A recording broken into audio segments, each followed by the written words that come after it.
Hello, I'm Jessie Gray. Welcome to Personalities. I'm really pleased with this show. We have a very good friend of mine, Rose Labrie. She is an artist from Maine. She is a folk artist, and she's acquired quite a reputation throughout the Northeast, Florida, and Pennsylvania. She's having her first major exhibition in New York at America's Folk Heritage Gallery here in New York City on 20th Street. Mr. Jay Johnson, the director of the gallery, is her agent, and he is with us today also. Thank you both for coming today. It's just a pleasure, and I am so pleased to have you down here, Rose. Thank you, Jessie. I'm delighted to be here.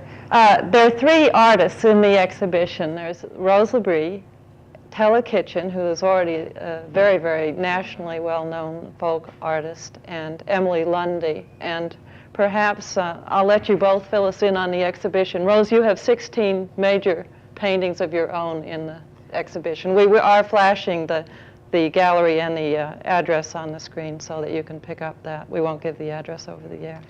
Yes, Jessie, I do have 16 paintings on display, and I feel very honored to be exhibiting with two other very fine artists. Well, you're very good yourself, so I think you finally found your good company, equal company. Can you tell us a little bit about all three artists? Of course, well, Rose can tell us about herself. Of course, as you know, Rose is from Portsmouth and a very exciting artist who writes stories and children's stories.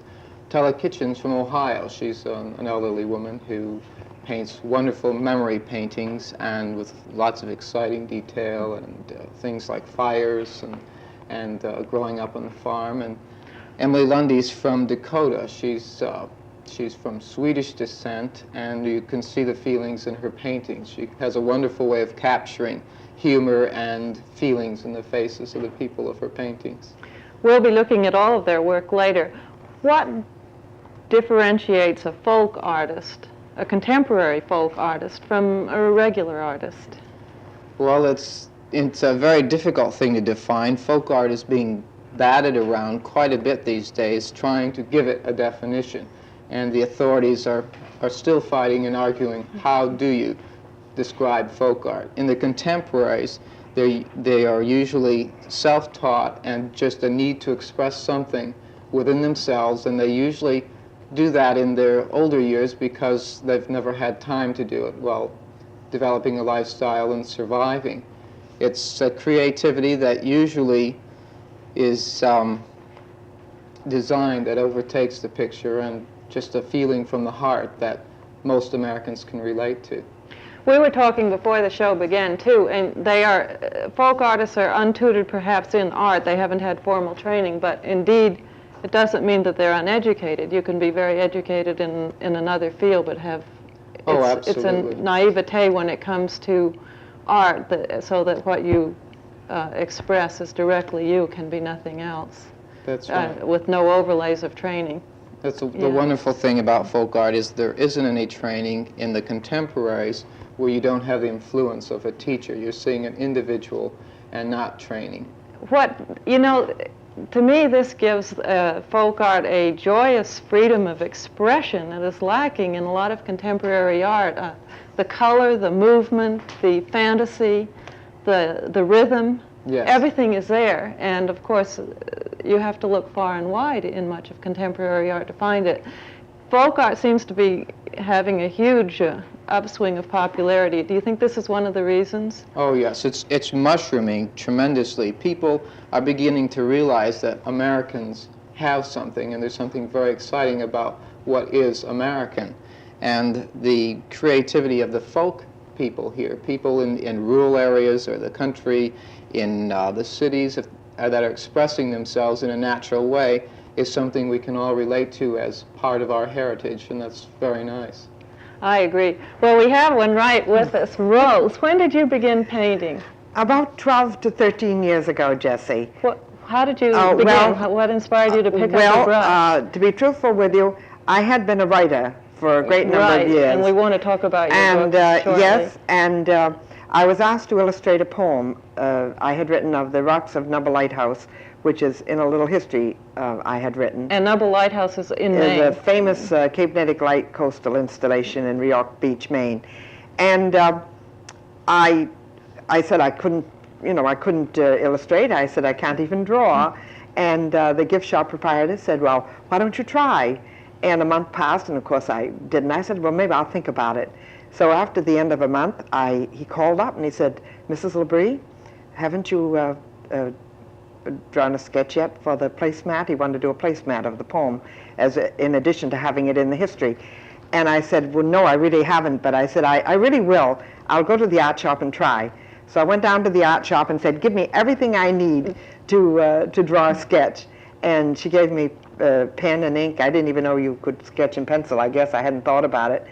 So I came home and put it all out on the dining room table there and did my first sketch and sent it to a friend in New Jersey who was an artist, and he said I wouldn't submit it for the sketch, and Oh, you wouldn't even give it to the... No, not until I was sure it was good enough. I thought it looked sake. terrible.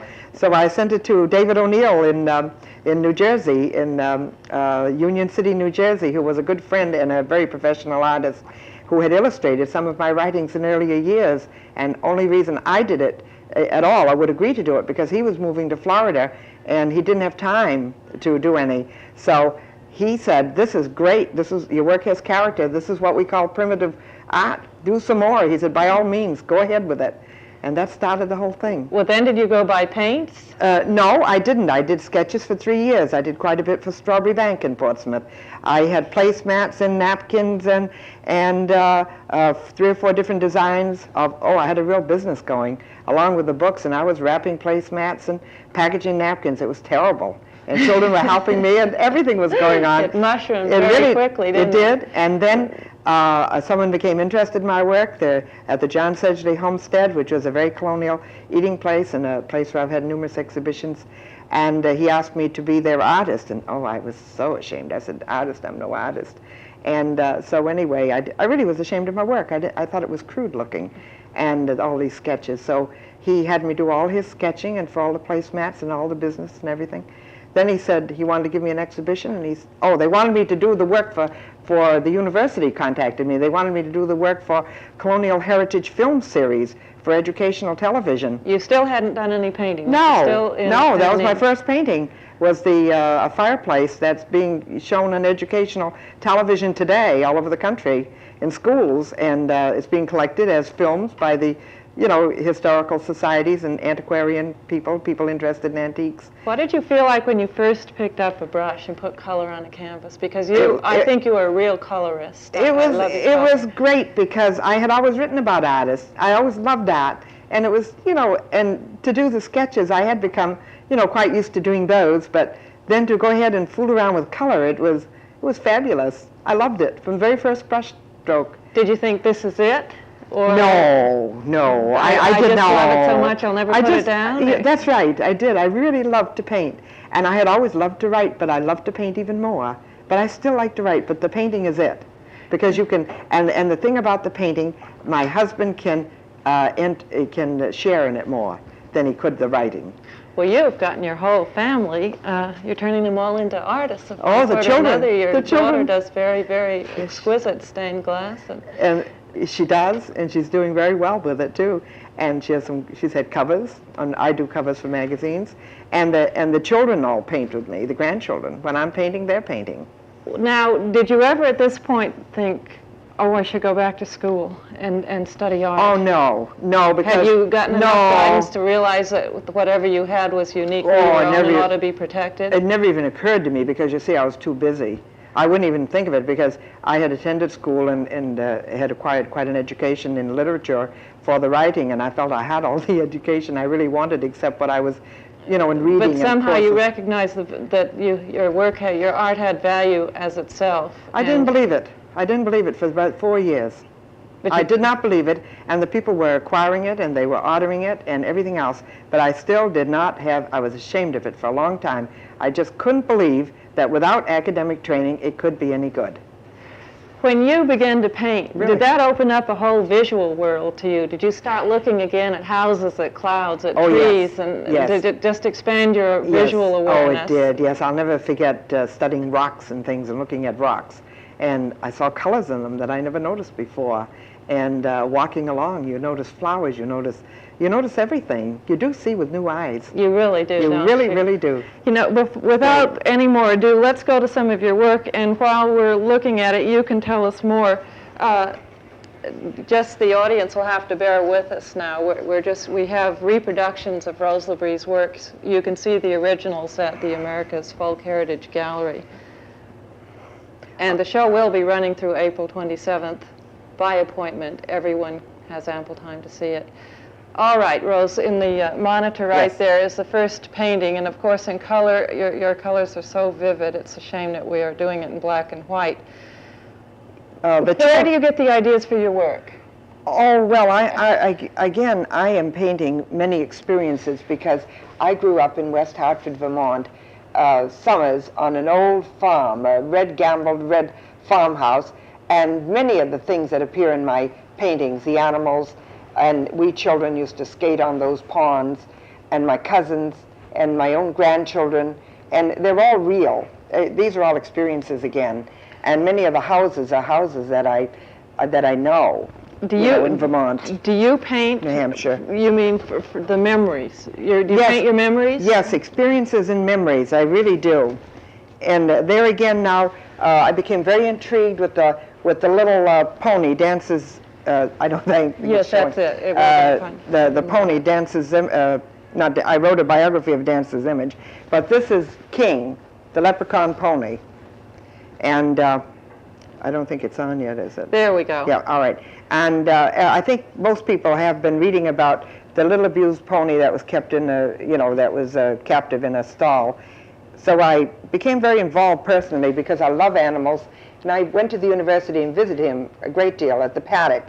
And I ended up, had a request to write. I was writing the book anyway, a little children's story. Everyone was writing it from a news story point of view.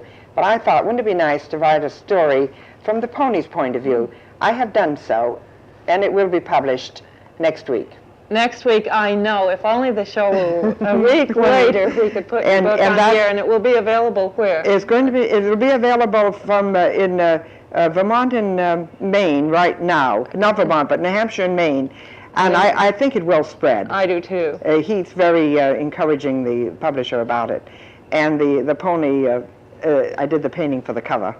You say you like to paint more than write. Is it because painting is a freer experience and writing is a more disciplined experience? Exactly. That's the whole thing of it.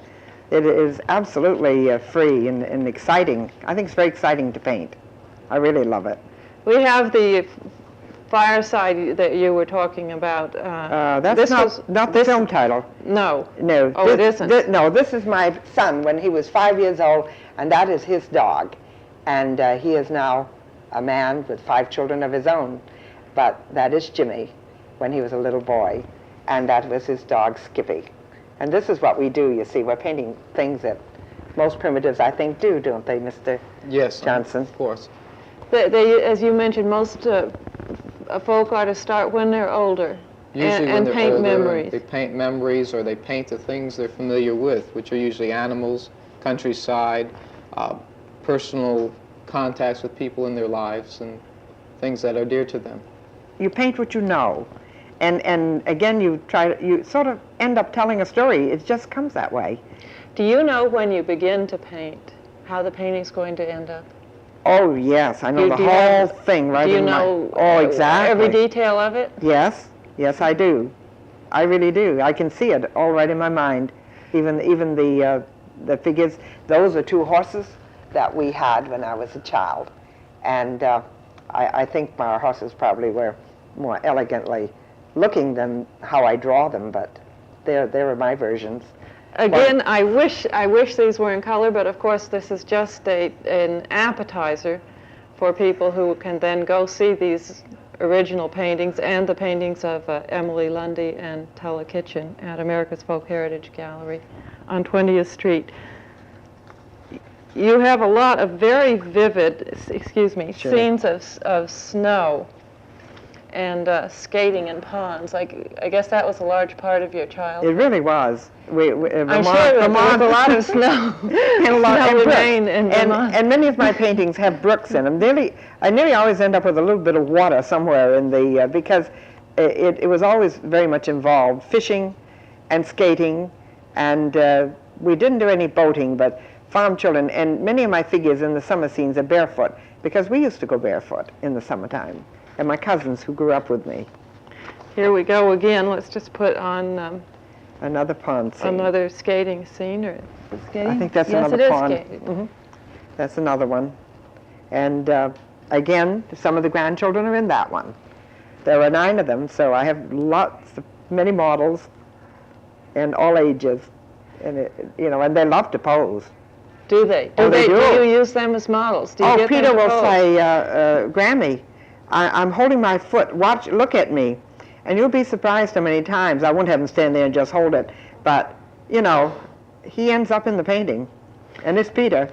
Do you know, I think that the thing that I notice about your work compared to and I'm no expert on folk painting, but in your work that isn't in everyone's, is that you have a great mythical or allegorical quality to a lot of them, and we're going to put one of them up, the bear. Perhaps you can tell us about it. Well, I tell you what happened with Ellen. My mother lay in a deep coma. She was dying. I was scheduled for a show through the Copley Society in Boston, and 3 paintings were required, and it was a special little window display. And I just, it was very difficult to get them done because I was very upset. My mother was traveling back and forth and staying with her, and yet this came up rather unexpected. So one Sunday, my husband handed me the newspaper, the Sunday News, and in it was a story about little Sarah Witcher, who had become lost in New Hampshire mountains, and in Warren, New Hampshire.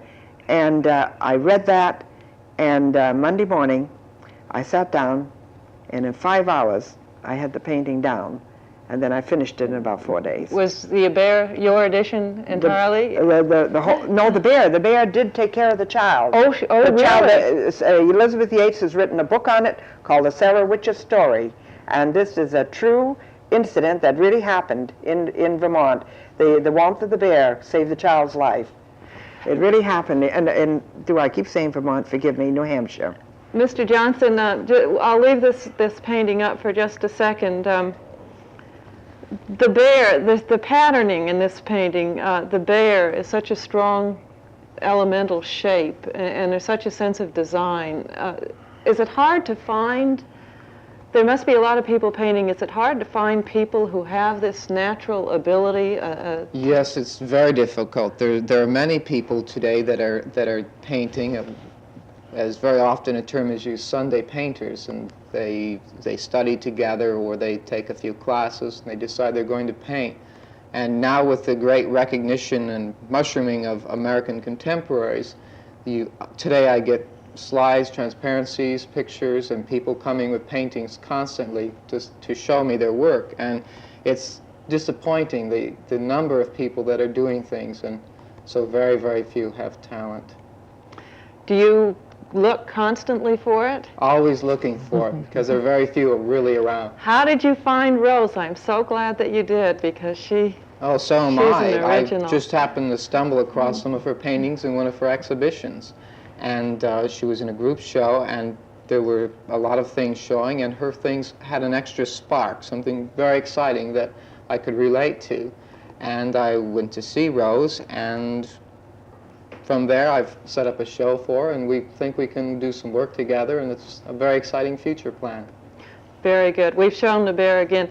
I think many people could have decided on a bear, but how would they have gotten the big shape that's yet curling around and protective, as lumbersome as he is, with the little girl cradled inside in that beautiful woods and ferns, and just such elemental shapes that make it It's very so nice. beautiful. I'm sure with Rose it comes from her love of children and stories and the warmth and imagination that she has. And I had many wild animals for friends in Vermont, because I was raised with 3 boys, and the animals, I tamed a bobcat, and really did, from the woods, and raised it. And I had my own horse and a chipmunk that used to hide in my pockets, and all kinds of things like that. So I really was very, very close to animals. Also, you have a double advantage. You live near the sea also. And so I love the sea. You've got all of that to put in Yes. your work, the Yes. water and the fish. And Yes. And the Early American Life has been using my work for some of their covers, and some of the Vermont and New Hampshire scenes are on their works. Now, this is, I guess we're coming, Rose, out of your work into That's the all right. other paintings of the exhibition. Telekitchen is coming up. You mentioned she began painting.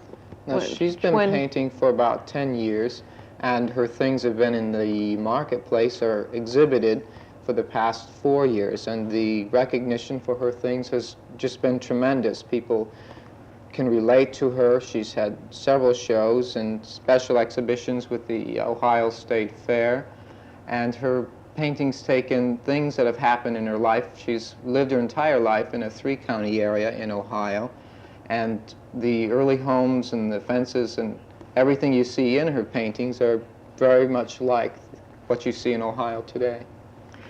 Let's go on. We're going to go straight into Emily Lundy. We just won't be able to do these in order.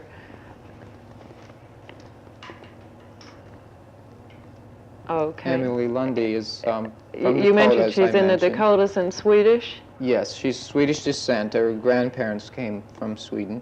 And in the area where she lives, which is a rural area and very isolated, her pictures and the things that she paints seem very primitive to us, and yet in some towns today, people are still living the same way. And considering she's in the Dakotas and they are isolated, that her paintings are very populous. Yes, they are.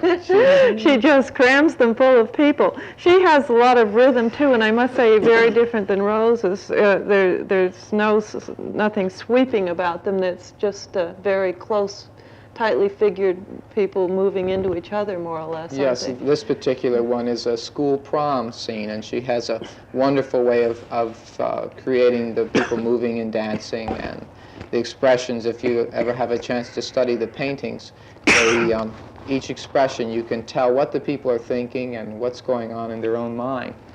And it's quite fun to study the people. Rose, and then I wanted to Mr. Johnson to answer this too for the others. What does it feel like to become an artist? Your children are grown. Is this a marvelous adventure for you? It really is. It really is, because, excuse me, I don't know what happened to me. That's okay. If you want to wait a minute, we can have Sure. Mr. Johnson answer for the others. It's usually quite a surprise when you find somebody with something very interesting and you tell them you like their work. They're usually quite pleased and quite hesitant. And the more you look at their work and encourage them, they tend to become very excited about it, and some of them, it changes their lifestyle, and some of them, it doesn't alter it at all. And the very creative people seem to stay within the same rhythm of the way they've grown up, and it just seems to make a very complete life for them. Is that because they're wise enough not to change it because they lose something in their art, or they just don't want to change it? And that is... I think by the time these people start painting, I don't think they want to change anymore. I think they're settled in their lifestyle. One of the ladies that I work with, her entire life is painting, and since she's taken on painting, there's nothing else in the world she wants to do, and she paints from sunrise to sunset. And she's an old maid and really has no one except her paintings, and this has given her a great happiness that very few people share. I am sure of that. We have another one here of Emily Lundy. Emily Lundy. I'm just going to hold it up. That's her daughter's church wedding in the old country church, which still exists with the kind of scene that would be around there in the Dakotas, the farmland, and that kind of thing. Again, it definitely is what you'd call untutored art, but very natural art and very different. They are all unique, aren't they? Yes, they are. It's a style you usually do not find in any other artist, folk artist or impressionist or anything else. It's a creativity all their own. Let's see, we've got one more of Telekitchen's, and that's it, Rose. You've got... I'm fine now. That's awful to do, and I've done it myself. Oh, I would like just to a tickle. get up and get you a drink of water, No, but fine. I'm No, attached to a microphone. No, I'm just fine now, Jessie. Thank you, dear. What seems so exciting about painting, is that I'd always written articles about artists, believe it or not, and always loved art, really, really, very, very much. And then to find that I could paint, I just can't believe it. I can't believe it yet. I really never get used to it. It's just like something new, and the most exciting thing that ever has happened to me, despite all my years of writing, because I learned to write. I was disciplined in writing and studied it and worked at it, and I've had much published. But the painting, that was just like a gift. It is a gift. It's It like really, dessert it every really day, is. isn't Something it? like it's something like the Lord just gave to me, you know, that I never expected in my older life, you know. Well, you have a long life ahead of you. You have more, Rose Labrie has more energy than anyone I've ever seen, and great goodwill and spirit. And I am so glad that you're having this exhibition here in New York. What does your house look like now? Are there paintings just on the walls and in every room? No, just about everything is down here in New York, because I even have commissions backed up still to do. I've never caught up since I commenced. This is the wonderful thing about your career, Rose. It was unexpected, and people just loved it from the very beginning. You've worked like a dog painting. I have worked hard. I've worked at it, but you know, I just love it. But it's just blossomed. It has of itself, in a way. It has just gone on and on and on, and it's just unbelievable. And but now the house looks like a home again. It looks lovely. All the paintings are down here in New York practically. Until you get back home tomorrow, and that's right. And then I'll be at it again. You bet I will. Mr. Johnson, we have to close fairly shortly, but tell us a little bit about your gallery, the America's Folk Heritage Gallery. It's at 37 West 20th. Yes, it's a loft gallery, and it deals mainly in the contemporary people working today, carvers and painters that are creating great things. And I try to specialize in helping these people along and sharing with the world what people are doing today. I don't believe folk art died at the turn of the century, as many people do. Is your gallery the only gallery here in New York that is devoted to folk art? No, there are several very good galleries in the city today that are doing things with folk art, but in the contemporaries, they're just beginning to really recognize the talent and beginning to come in. But I'm really the only one specializing in the contemporaries. Thank you for coming today. Thank you. Mr. J. Johnson and Rose Labrie. Thank you, Jessie. It's a pleasure. Thank you for watching, and have a good week. I'm Jessie Gray.